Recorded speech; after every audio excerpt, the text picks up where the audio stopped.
Everybody Hates Rand is a Wheel of Time podcast that will contain spoilers for all 14 books. So if you're anti-spoiler, pause this, read all 14 books, and come back. We'll be here, waiting. Our title is a joke and is meant to be taken as such. In the context of this podcast, everybody refers to us and our cat.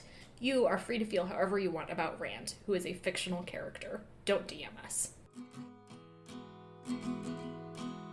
The world is a mess, Dark One stretching out his hand. The dragon's reborn, the fire's been fanned, but everybody hates Rand. Everybody hates Rand. Everybody hates Rand.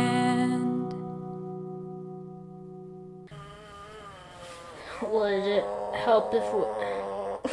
That's such a fun noise to start the podcast. Delete it. No. I have the power. Maybe we could put some ice or something on it. Oh, I can't get any moisture on it. But it's over tomorrow, right? Over tomorrow, assuming they let me shower and I don't have to keep it through the weekend. I don't think I do, but... Sally has allergy patches on her, or she did have allergy patches, and they took them. Sally's getting tested for allergies. Yeah. We're very, and I sound a little funny, because I've been ill. So we're really struggling as a household. Yeah. Yesterday, when I was so dizzy, I was like, if we have to go to the urgent care for the third time this week. Yeah, guys, I've had to go twice. Sally went with me the first time, because I woke up feeling ill and probably was having a panic attack, but when you're ill / having a panic attack, it's all like, I'm ill! Yeah. You know? The second one was for my butt owie. No further... yeah, no further explanations surprised will be provided. You even said it. I already told the people in the blog. I just said I'm in the doctor's office, because I started writing the blog while I was waiting for the doctor. And I said I said it's a butt owie and you won't hear anything more about it unless it's butt cancer, and then you'll never hear the end of it. Dear reader, it was not butt cancer. It was not. I told them at the end that it wasn't butt cancer. By then I had a diagnosis. Thank goodness. Yeah, so if everyone was stressed out reading my weird blog. Okay. Yeah, so we've had a week.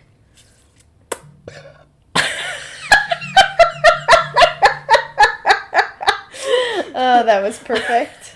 I'm sorry I made eye contact with you while doing it. So good. It's the holidays. For some reason, the end of November is always deeply chaotic because there's Thanksgiving festivities and also my mom's birthday.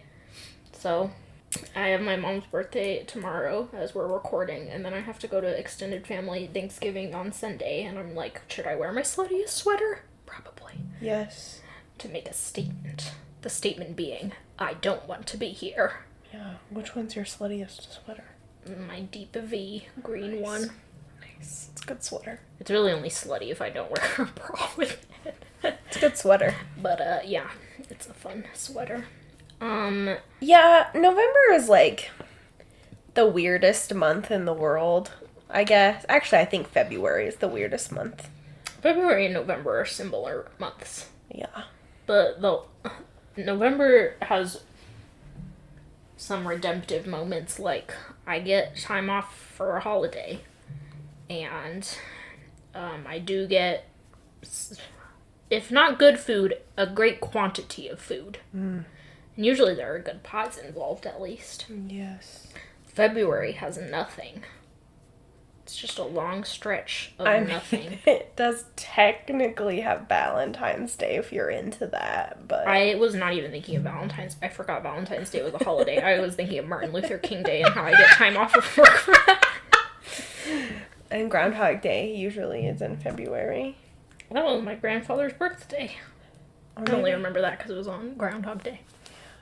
This has been a super fun opening about our ailments. Yeah, also months of the calendar year. Yes, November is an ailment that I am currently suffering. That's true. I think I still have a picture of my family's whiteboard that we wrote down all our ailments one Oh, was the year Anne got diagnosed with diabetes. Sarah had blood clots. Anne had a pilonidal abscess, so... What the heck is that? It's a butt owie. Aww. But a little less embarrassing because it's high on your butt. Mm-hmm. Like, more like tailbone region. There's a little dimple. I don't know. I think it was just a... Well, that sucks. Yeah. This is Everybody Hates Rand. It's your friendly neighborhood Wheel of Time podcast. I'm Emily Jushaw.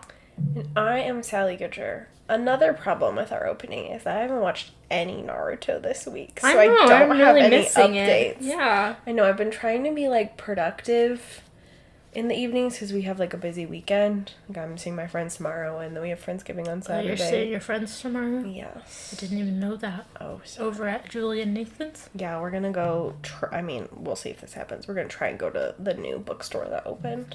Oh, that's fun. Yeah. The queer one? Yeah, the little queer bookstore. Not that I can buy any books, I don't have any fucking money, but go and, like, support because it's opening week. And then we have Friendsgiving, and then my mom wants me to help her babysit Declan on Sunday, and it's just like, when will I fit Naruto into my busy schedule? Yeah, that's too much. I think we should both not do regular Thanksgiving. We should just both call in sick and just watch Naruto. It's Nartsgiving. It's Stop, that's too good. Happy Nartsgiving, everybody. So good. When I'm done with Naruto, I don't know what my diversion tactic on the podcast will be to stop us from talking about the actual chapters. I mean, I could probably talk about Naruto forever and ever. Hopefully by the time you're done with Naruto, there will be, like, new seasons of things to talk about. Yeah. I don't know, though. I don't know. Demon Slayer Season 2 will be coming out. Right now, Mugen Train is out. Whatever. Demon Slayer 2 will be coming out, and I can go back with my favorite anime protagonist. Hopefully Jujutsu Kaisen will come out with a second season at some point. Yeah, I mean, with the movie coming out, I wouldn't be surprised if it didn't come out this, like, spring. No. Season 2 of Jujutsu Kaisen will be, like... It's gonna be wild. Fucking whack. From what I know. Okay. Once again... This is not an anime podcast. And once again, these are bad chapters. I'm having a lot of hilarity remembering how frequently both you and I were like, oh, Crown of Swords is one of the better books. Yeah. And now we're both like, bleh. Yeah. I think Brigitte has tricked us. Yeah, the highs are real high. Yeah. But the lows are real low in Crown of Swords. These ones are... no fun.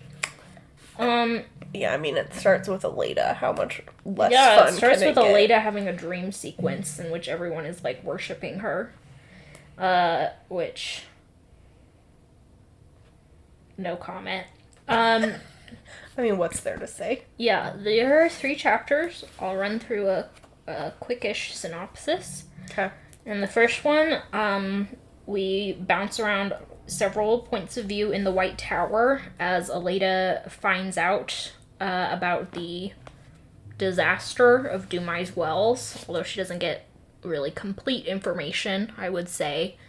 And we also find out from Alviren that Alviren has delayed giving her the information to make her look as stupid as possible so that Alviren can sort of take control of Elaida. Yeah. We also find out, or we are also reminded that Elaida sent a big, like, group of Aes Sedai to the Black Tower to, like, attack it. But with the reports from Dumai's Wells, they're realizing, oh my gosh, the Ashban are actually, there's a lot of them and they're really scary. So this will obviously end in disaster, but Alviren prevents Elaida from doing anything about it. And unfortunately for us, like, this is sort of a Chekhov's gun that won't be even sort of resolved for another full book. Path of Daggers, right? Yeah, kind of towards the ends of Path of Daggers, you pick back up with Tovine. Yeah. When she's getting, bonded against her will by one Logain Ablar. Is that his last name? Yeah. Oh, look at me. Yeah, that was really good, I bestie. know. I'm gonna get some Wheel of Time points. Wheel of Time points. Wheel of Time points. There we go. Have That's a chart for Wheel of Time points. That's what's gonna get us through the next couple of books. Every time I remember some Wheel of Time trivia without having to be told by a man on Twitter, I get a point. Wow, that is gonna be so good for us. I will post updates every week so that the men on Twitter know I do know things about Wheel of Time. Look how many Wheel of Time points I got this week. Look how many Wheel of Time points I got this week. Aren't I a special girl? Daddy's special girl. Daddy's special girl. Oh, gross. I don't like it. Every week I'll get myself a treat. A lollipop. We're done. We're done. So Alviren more or less has taken control of the White Tower through Elaida, because Elaida's totally under her thumb. Elaida wants to do something about that by having a random woman, in this case Siain. I have no idea if I'm pronouncing that correctly, but that's what we're gonna go with. She wants Siain to investigate Alviren, basically to find her responsible of a crime, any crime. Yeah. So Elaida can get her kicked out of power. Unfortunately, Elaida does not use the clearest terms possible. In fact, she uses the least clear terms possible. And Siain assumes that Elaida wants her to look for the Black Aja. Yeah. So she's like... Which is pretty funny, because Alviren is Black Aja. Alviren is Black Aja, indeed. There's some dramatic irony here. We have, at one point, Siain is walking to meet her friend Pevera, and, like, sees another woman. I can't remember what her name is. Talene, maybe. And she's like, oh, if I could... Yeah, Talene. She's like, oh, I kind of want to bring in Talene, but it transpires that Talene is the first woman they find out is Black Aja. So... Dun, dun. Yeah, there's lots of irony going on there. It is pretty hilarious to think of Siain being like, I'm trying to think of like, it's like if the president came to just like a random staffer and was like, I want you to investigate everyone, even the CIA, for what's the dark friend equivalent? It's like if President John F. Kennedy was like, you have to look in the highest levels of government for communists. I couldn't think of who a president was during the communist time. Oh. Yeah, what would it be these days? I wanted to say, like, war criminals, but the president, I think, himself is war criminals. So it's all war criminals up there. It's all war criminals down. Yeah, I can't actually think of any bad thing that the government hasn't done. Yeah. For sure. Maybe Satanism?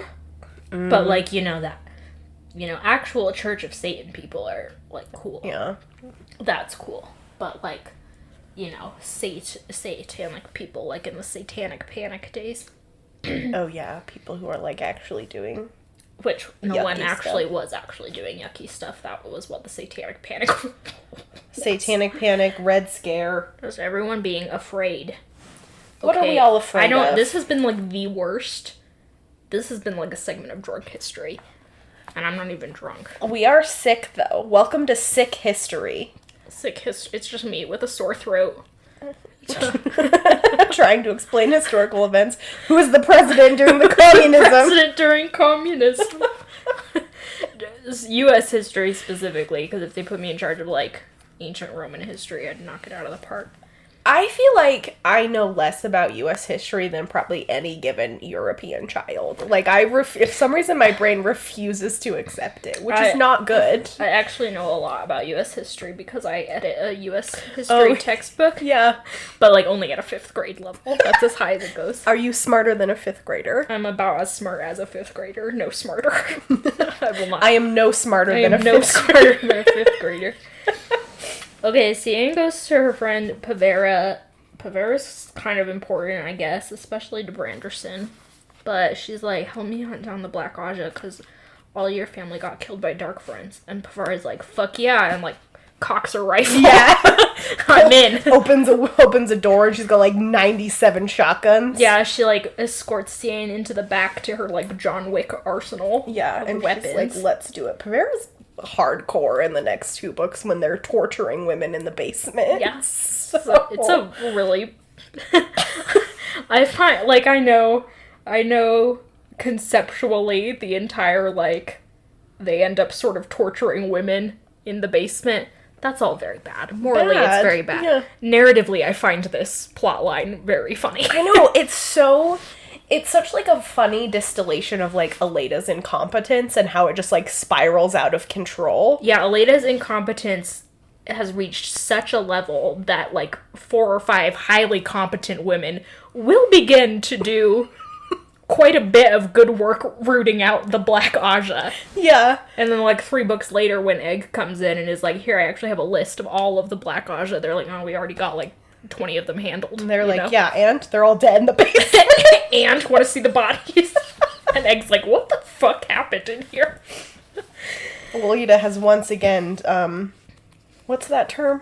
Where you like fail into succeeding? Failed upwards. Yeah, failed upwards. Yeah. She's Reaganing. Remember that episode of 30 Rock? Yes. Oh god, I think it's so we need to rewatch 30 Rock. Yeah, it's on Netflix right now. Oh. Okay, They knew we needed it during November. we're not even gonna get through my quickish synopsis, which Sorry. is fine. That's the way I want it to be. I just am so annoying and love No, you're interrupting you.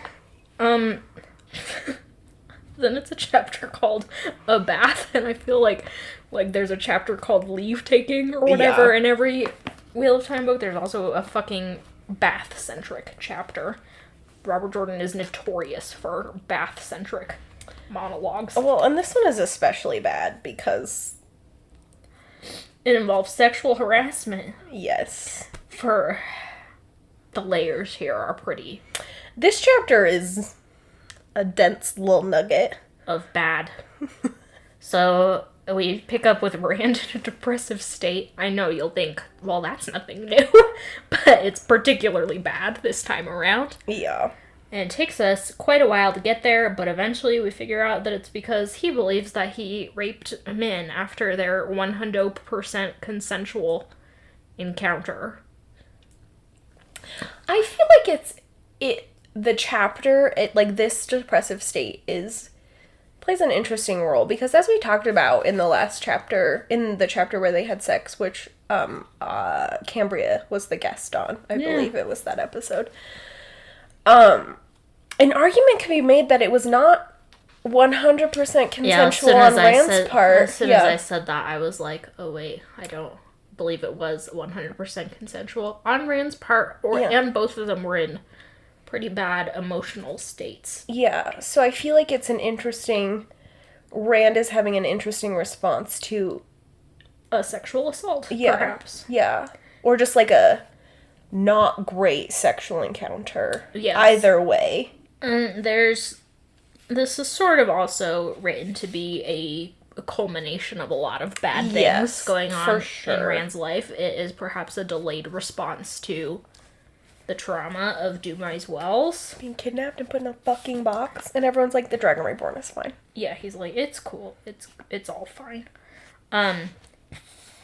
What he actually cites in terms of stressors are that he's really stressed about the Forsaken and his upcoming battle with the Dark One. That's sort of just like a borderline I feel that. stressor. Of course, Colivir specifically, but all of his dead women. His argument with Perrin, as well as the Aes Sedai, because apparently Perrin chose that as their argument point. Rand didn't volunteer it. And he is genuinely upset about the Aes Sedai prisoners. Because he's like, yeah, I do want them to be captives, and I do kind of want to punish them, but obviously I can't, he's struggling with that. He does talk about having bad dreams about being inside the box. He has bad dreams about going to the White Tower to confront the Aes Sedai there, and then the Ashman all just get killed. And it turns out that it's not just Elaida, it's all of the women he knows who can channel, who are confronting him. So there's some, I don't know, some psychological stuff going on there. Yeah. I mean, yeah. Yeah, obviously. And then, of course, Kadzuan saying that if he's hearing voices, then he must be mad, which is, like, fucking obviously Rand. But yeah, he's really stressed because maybe he's going insane. I would, too, would be stressed if Kadzuan spoke to me. Yeah, so overall, I think this would have been an effective section if just the part about the Rand's perceived sexual assault. Yes, was, like, not part of it. I think it would be really interesting if Rand just had a depressive state for a few days. Rand does seem to have some elements of bipolar disorder. Whether that's part of his Sidon, what's the word I'm looking for? Whether that's because of his channeling or just because that's part of who he is as a person, his psychological makeup. We will never know, presumably because Robert Jordan's writing, it's because of Sidon. Yeah. But, like, he definitely has states of euphoria as well as these low points. Yeah, I mean, you can even call back to the very first book where he would have these real manic states of euphoria related to channeling. So, like, unfortunately, as we've talked about in the past, particularly with the male characters in this book, a lot of the disability and mental illness in particular that we see in these books has to be directly related to the taint on Sidon. Sidon? Yeah. Oh my god, I'm never gonna get that right. I would strike my wheelie time Lose point. a wheel of time point. No. And it's deeply unfortunate that it's all connected to... Maybe not all connected, because I think the books do make a point of being like Rand is traumatized by things that are not necessarily related to channeling, like being in the box. But I think this section would function more as like, yeah, Rand is dealing with bipolar or, you know, clinical depression or whatever it is, if it wasn't connected specifically to the sex scene with Min. Like, I think if it was just like Rand is having a depressive episode and a delayed trauma response to what's happening. To what happened, God, only like a month ago or something. Literally only a week ago. A week ago! And everyone's like, why is the Dragon Reborn locked in his room not eating? We only popped him out of the box like a week ago. He should be fine, right? Hey, okay, bud. Like, it could just be so interesting. And it's in these sections. Like, the first half of this chapter, I was like, oh, I really feel for Rand in this chapter. And I really am very invested in the way his character develops post-Dumais Wells. Like, some interesting things happen there. And then Min shows up. And it's like... Min shows up, first of all, after Rand specifically asked for no one to be let in. Yeah, so the maidens are just sort of taking matters into their own hands, and they are proven right. Which is sort of a, I don't know, an uncomfortable statement about how to about how to treat people who are having any sort of psychological distress, yeah. I don't know if it's a good thing, the idea that it's like, well, we simply can't trust them to make decisions for themselves. Yeah. I think it would be more interesting if it was another character, but this is part of a pattern of behavior with the maidens. Yeah, they're... Believing that Rand can't make decisions for himself. Yeah, it'd be one thing if it was like... God, even if it was just like Perrin, who's like, wow, my friend is not... Yeah, if Perrin were still around and we're just like, hello? Hello? This is very weird. Yeah, this is very unsettling, and I'm going to check in on my friend, even if it means kind of pushing back on their boundaries. Yeah. But instead, it's the maidens and Min, who also is very bad at deciding what Rand can do. Min has very similar patterns of behavior to the maidens when it comes to Rand and his autonomy. Right. Yeah, I agree. So he just sort of walks out and Min's there, and to distill their conversation a little bit, he eventually manages to get out that he thinks that he raped her. Excuse me. Which she refutes in some very, some real 90s feminism terms, which are to say things that are very victim-blamey of other women who do get sexually assaulted. Things like, do you think I couldn't have made myself clear to you? Yeah. Do you think I couldn't have fought back? Things that, as we know, people who are victims of sexual assault cannot do sometimes. Yeah. For a huge variety of reasons. Yes. So it's like men being like, I'm not like other girls. I have a knife. I'm not like other girls. I can't get raped. I can't. I'm immune to being sexually assaulted. Because I have a knife! Right. So it's like, it vacillates wildly between men saying things that are good, like, I was fully a participant in that sex, and you should not treat me as though I am an object. Yeah. That you are just doing things to. You should be able to understand that I was right there with you. We were partners. Yeah. But then also these really negative things that are specifically targeting other women. Yeah. We've talked about this before, about men being this sort of not like other girls girl. But if you want really good evidence of that, then this is the chapter for you. Seriously. It's so painful, you guys. Yeah, it's pretty grim. He also is like, I'm also upset because I love you, but I also love Elaine and Avienda. And Min's like, yeah. And so? And he's like, that's a problem. And she's like, it's not a problem because the A'll do it. And he's like, well, I'm not fucking A'll, man.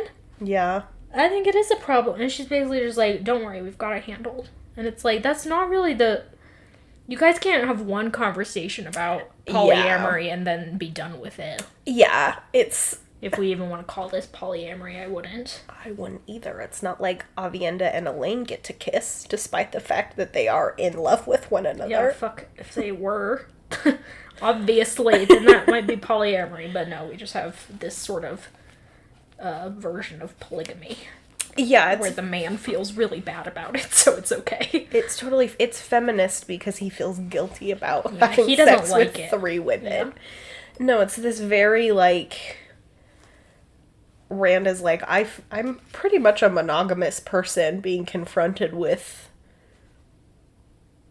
a vaguely non-monogamous situation, and it's uncomfortable, and Min's like, grow up. Yeah, Min's like, shut the fuck up. Yeah, did anyone ask your opinion on your relationships? Woof. Which is Min 100% of the time. She never is, like, taking Rand's feelings into account, it feels like. And I'm like, you're a shitty partner, bitch. Oh, she's absolutely wild. Some other tidbits we get. Min was a virgin before this sexual encounter, just because Robert Jordan wants you to know that.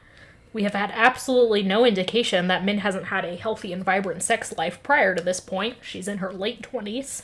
Yeah, I also feel like there's evidence in earlier books that directly contradicts her saying she's a virgin. But no, Robert Jordan wants you to know that the Dragon Reborn only has sex with the most nubile of wombs.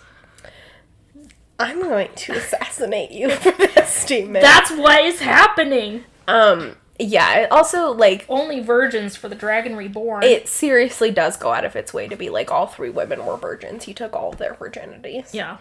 Yeehaw. Yeah. And it's like... And the only sexually experienced woman in his life is Lanfear.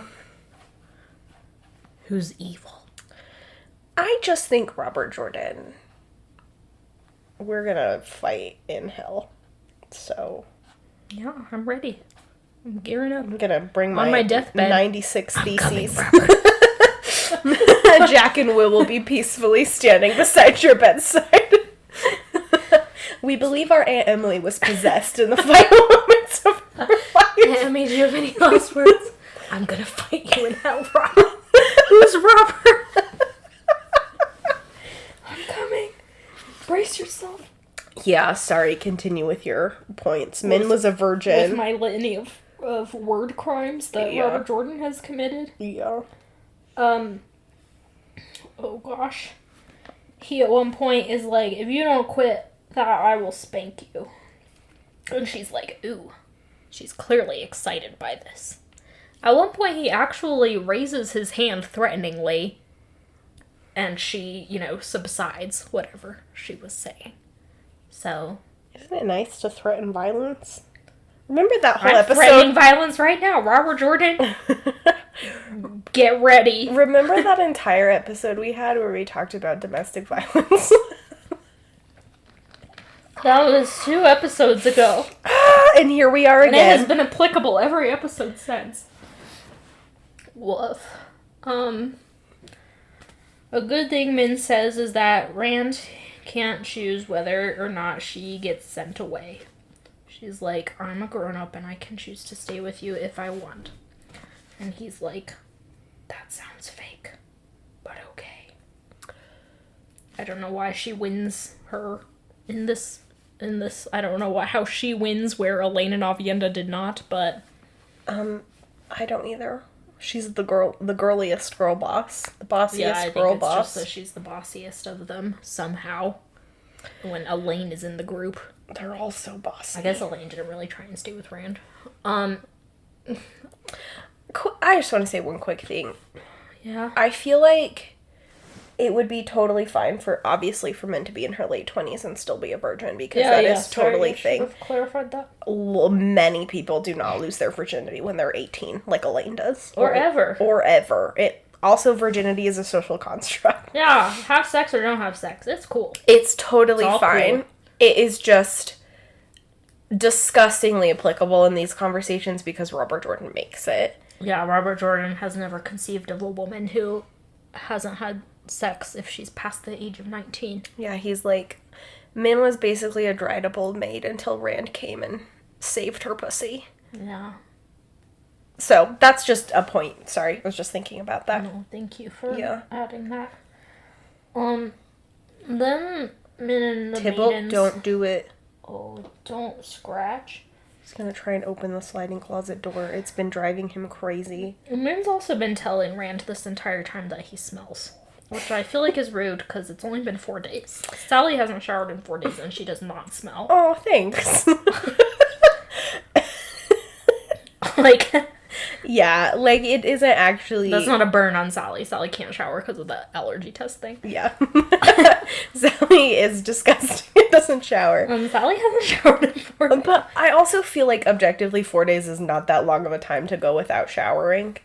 Especially if you're not doing anything. It's not like Rand is in his room working out or whatever. He's just... Also, don't tell a depressed person that they're gross. You're disgusting. Because... You're a disgusting criminology. That is something they think about. Yeah. When I'm in depressive episodes, I really have a hard time brushing my teeth. It's a hygiene behavior that I just really struggle with. And so when people like my 5-year-old niece tell me that I have gross teeth, I'm like, God damn it, that might have been the 13th reason. I'm just kidding, I'm not suicidal. It's a bad joke. Oh, I got there. I was like, 13 Reasons Why, and then couldn't remember what 13 Reasons Why is about, because... Why would you? After the Netflix show, it isn't about any, it's about teens having drama. It's just a dumb TikTok sound right now, so that's why I made that joke. I apologize. That might be the 13th reason. Yeah, that might. What if that was the 13th reason? That's good.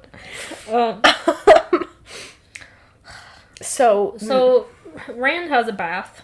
It is unfortunately attended by 300 women, including Min, who is intentionally trying to embarrass him in front of all of the maidens. They're all just commenting on his body and doing a lot of other really gross things that Robert Jordan thinks are really funny, but actually you should never do to another human being, obviously. I hate the trope of purposefully embarrassing your partner as though it's funny. Yeah, after he's bathed, Rand gets the whole gang together, and it really is 400 people, to go visit the Sea Folk ship, because Min was like, you really need to see them. All the Aes Sedai are telling me that. you need to see them, or something like that. I don't remember. Or she's, like, read up on it. But he's like, okie dokie, goes to see the sea folk, finally. I mean, I guess it's only been a week. Well, it's been a week since he got back, but before that, he was putting them off also for, like, another week and a half. Probably. So he's been very time rude. He was gone. Yeah, it's roughly 3 weeks. It's quite a while to leave a foreign delegation just sitting in the harbor. Yeah, it's, like, just shitty politics. And it's frustrating because we're supposed to believe that Rand at this point has at least a decent grasp on politics. Yeah, like he is supposed to have taken Moiraine's tutelage into his heart. Yeah. But they show up. They all get in a little boat. He brings 5 Aes Sedai with him to the harbor, but then only 2... Or no, he brings them all on board. Yeah, onto the ship. Along with the Ashaman. He notes that the Ashaman he has retained are Dashiva, Flynn, and Narishma. Narishma, my baby. Oh, another side note, just going back to Rand's depressive state, is that he also kept gazing longingly at the children call, the little statuettes, which he notes. He specifically says, I went and retrieved them from Rewadeon on the night that I started the armies in Ilion. So you may remember way back when we were talking about Lord of Chaos. Yeah. How Rand went on, like, some secret mission or whatever. Yeah, and was like, I have errands 3. Yeah. Or was that at the beginning of this book? I can't remember. So that mystery from the beginning of this book has finally been resolved. Yeah. That's where he went. They go to visit the sea folk.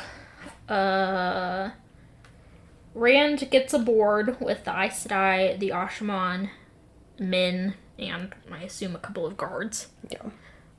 They do this whole fancy, like, walking in the air thing to get there.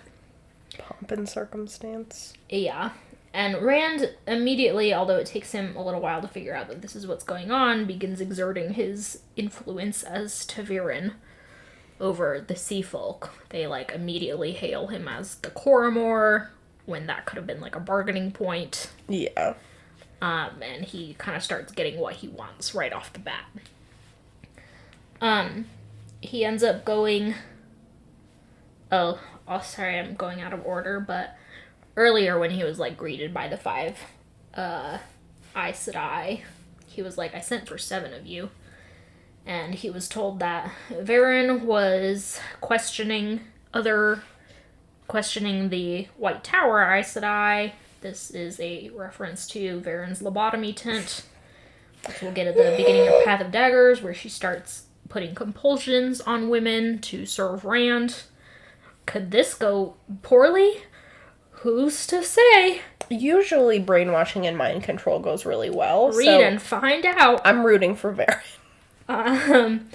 And Karuna couldn't be found because, and Bera uses, like, a very flimsy excuse, like, what's the word? Obviously, Karuna is, like, being punished by Soralia for something, right, but Bera's like, she's consulting with Soralia on a matter euphemism? Yeah, it's like a very flimsy euphemism, but yeah. Rand is like, oh, okay, doesn't get it. It's just a simple idiot.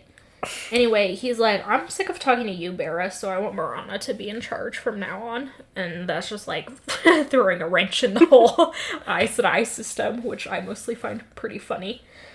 It's also especially funny because it's Marana, because, like, what if they just left Marana in charge? Would we be here? Yeah, we wouldn't. Marana's a pretty level-headed gal, as we've found out. And it's just kind of funny that Rand is fixated on Marana as she was in charge of the delegation. Why isn't she still in charge? She should still be in charge. Yeah, I agree with him. Yeah. But everyone is like, Marana isn't the Aes Sedai rank right now. Yeah, he's like, do I give a fuck? He's like, what? What are you talking about? That's not how we do it with the Ashaman. Yeah, Narishma is just in charge because he's so pretty. Narishma's just in charge because he's pretty. It's the prettiest person gets to be in charge. Why Mazrim Tem is in charge, no one understands. Yeah, I mean, it'd be... Mazrim Tem, like, has nothing going for him. He's not canonically hot. He's greasy. Yeah. At least from Elaine's point of view. He has a bad personality. He's got a bad personality. But then Rand also has a bad personality, and I don't really believe Rand is hot. He is tall, though. It's the tallest gets to be in charge. The tallest is in charge. That would be so funny. That's basically what men do. You're so not to call correct. Not to call them out, but the tallest is in charge. Yeah, it's just whoever's tallest. Okay, stupid. So when they're on the sea folk ship, when the sea folk are like, come into our cabin and do a bargain, Rand brings with him Marana and Raphella, just like naming another random Aes Sedai. Raphella's not important that I know, but Marana kind of is. And he brings a couple of Ashman and Min, and they all go and sit down and start talking, and Rand is sort of getting what he wants, but starts having a trauma response to being in this really small cabin. Yeah, he's getting triggered. Yeah, which, like, he notes that he can't stand fully without having to hunch over, so this is a very claustrophobic situation for him. So he kind of rushes out sooner than everyone else would like. Yeah, Marana comes out after him and is like, if you would stay a little bit longer, then we think that you'd be able to get whatever you want, because, like, you're just doing ta'veren stuff. And he's like, you'll figure it out. Like, you're Aes Sedai, you'll be able to figure it out. And we won't get back to Marana and Raphella and their bargain with the sea folk until Path of Daggers, I think, but it is a very good scene, where they're like, we got this and this and this, we had to give up this and this and this, and he's like, that's shitty. And Marana, like, rips him a new one. Yeah. She's like, well, if you haven't fucking walked out on us. Yeah, and it's like... So, like, while being sympathetic for Rand personally, politically, he does make a good move here. Like, he doesn't talk to the sea folk for weeks, and then he just leaves in the middle of the negotiation. And if I were Marana in charge of negotiation, I too would be like, I will beat your ass if you speak to me about how you don't like these terms. I love Marana. I love it when she lectures Rand. No. It's so nice. Marana's a real one. Of all the hundreds of random Aes Sedai, I like Marana. So that done, Rand is like, well, another success. It's like not even... I've bathed and I've talked to the sea folk. Neither of those are really like... Those are both sort of neutral things, but success. Then he says to Min, apropos of nothing, he's like, well, you want to go see me take care of the rebellion? Of the nobility's rebellion?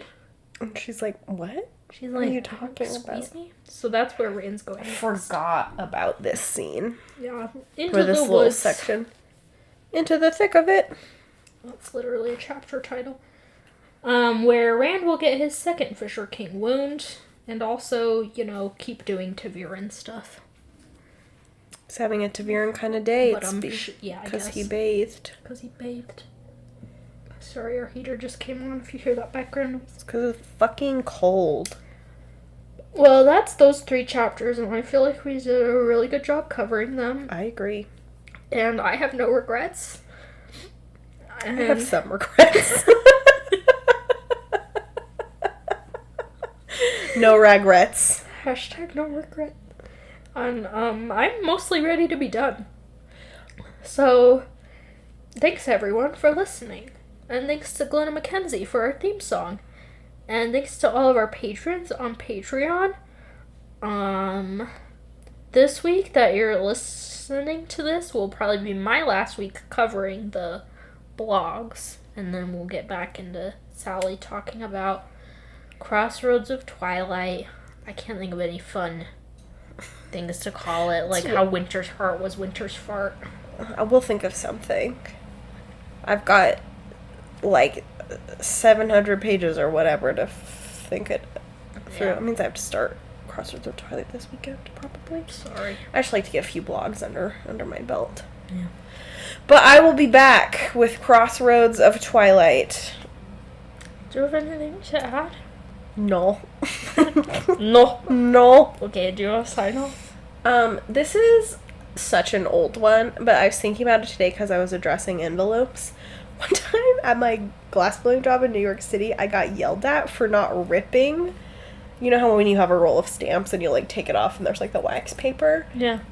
I didn't, like, rip off the unused wax paper because I'd only used, like, 5 stamps, and I got ripped a new one by my boss for being like, why would you do this? This makes it really difficult to use. And I was like, okay, 10-4. So anyway, I was just thinking about how psychologically damaging that job was. What the fuck? Yeah. So anyway, that's an old one. Is it a good one? No, but it's one I have. But it's one. Okay, goodbye, everyone. Bye, we love you. Bye.